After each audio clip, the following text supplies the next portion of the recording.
In the early 1970s, playwright Peter Shaffer was driving in the countryside with a friend who told him the true tale of a stable boy who blinded 6 horses. The crime was so shocking that the story stuck with him and became the basis of Shaffer's play Equus. It premiered at the National Theatre in London in 1973. The 1974 production in New York won a Tony Award for Best Play. Equus was revived on the London stage last year and will open on Broadway this Thursday. The play stars veteran actor Richard Griffiths as child psychiatrist Martin Dysart and Daniel Radcliffe as Alan Strang, the troubled young man who blinds the horses. Radcliffe is known to movie audiences as Harry Potter. In Equus, Radcliffe makes his Broadway debut. Daniel Radcliffe and Richard Griffiths are in our New York studio. Welcome to the program, gentlemen. Thank you very much. Hello there. Daniel, how would you describe Alan Strang? I've always seen Alan as kind of, he's obviously deeply disturbed and all those things, but also I've always seen him as sort of quite childlike in some ways.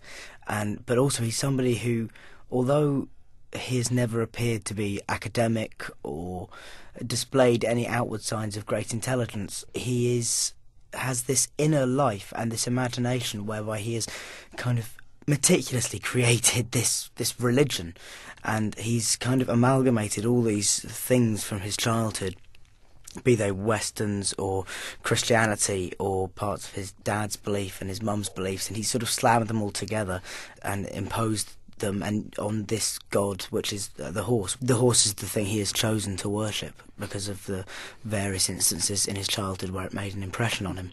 Richard Griffiths, how would you describe Martin Dysart? Martin Dysart is a psychiatrist, a child psychiatrist, who's regarded very highly by his peers and his superiors, I guess.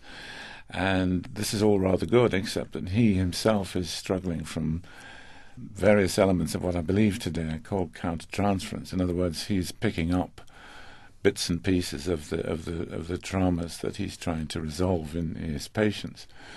And he's beginning to struggle, and he's also having a crisis of faith in what he's doing and in the value of his work, and the two things are sort of pulling him to bits. So it's a tragic play, and it's a play about, I suppose, a crisis in faith in a way. Much of the action that takes place is between both of you, the relationship you have as patient and psychiatrist. I'd like to play just a small snippet of a scene from the show. Do you dream often? Yes. Do you? Yes.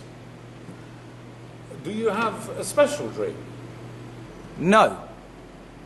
Do you? Yes. So what was your dream about last night? I can't remember. What's yours about? I said the truth. That is the truth. What's yours about? The special one. Carving up children. Daniel, you met Richard Griffiths on the set of the first Harry Potter movie. Richard played the mean Uncle Vernon, so you've known each other a while. How does that knowledge contribute to the kind of dynamic that you have to create on stage? Timing, for example, or creating a certain comfort zone? It was funny because on Potter, Richard sort of, you do a couple of weeks at the beginning normally, and then we never see you again. That's right. And then so we never had a huge expanse of time in which we worked together on the Potter films. So the first time we really worked closely together was on Equus. There was a real comfort knowing that on the first day of rehearsals I would at least know one person there. The comparison that is often drawn is the first day of school, and it is sort of quite similar in that respect. We now kind of know what we're doing so well that we can just play around with it very, very freely within a performance. That's very good, yes, it's true. That's quite true. Also, if things go wrong or awry, or sometimes a line runs off into the corner, and he doesn't panic, he just takes it in his stride and then comes back with the next thing, which helps it keep going, which actually is the mark of somebody who's very well experienced and confident in the work, because when you haven't done it many times, theatre that is, he said very carefully, there's a tendency to panic and for the scene to go wrong and, for the ball to get dropped, as it were. I have to say, it's sort of perversely enough, it's some of the most exciting moments for me is when a line does get dropped and you successfully rescue the scene, and then you there's a real smugness which you think that, we just went wrong, but the audience have no idea. We've fooled them. Yeah. They think we're professionals. Which indeed is the mark of the true professional. Yeah. Daniel, I have to bring this up because there is a nude scene for you in this, and it's a little strange to hear all of this, publicity around the fact that Daniel Radcliffe does nude scene on Broadway. But were you comfortable doing it? To be honest, it's just something you just have to get on with it. And the fact is, it's harder to do it in rehearsal, actually, because when you're rehearsing, you're in a room full of 20 people who you know, rather than a room full of 1,000 who you don't. That's right. And it's much easier doing it in performance also because when you get to the nude scene in the play, you've done 2 hours work by then anyway, and you kind of are so deeply into the play, and it's just much easier to do the nude scene in context, so it's kind of has got progressively easier and easier. And nowadays, they say, he struggles to keep his clothes on. Is that what all the people were waiting for in cameras by the stage door, Dan? No. I suppose so. It was very funny. The other night we were actually coming out of the stage door on, I think it was a Saturday, and literally the traffic, the human traffic on the road was so dense that actually we had to stop signing early and move on because we were being told we were actually blocking out traffic on Broadway, which has got to be a little personal highlight of my career. I will be able to say I have stopped New York traffic. Absolutely. It caused a gridlock.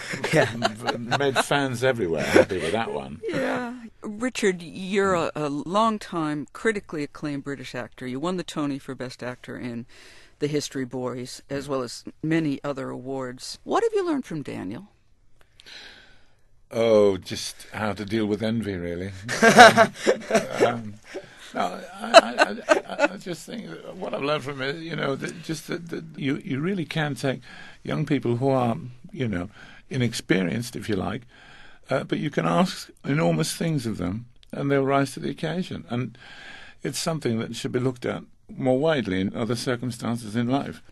This is an extraordinary play. I mean, to use the old cliche, the onion, the more, skin you pull off of it, the more you get to realize it goes very deep, talking about, religion and worship and sexuality and adolescence and parents, and, it's all mixed up in there. What do you want the audience to walk away with when the curtain comes down?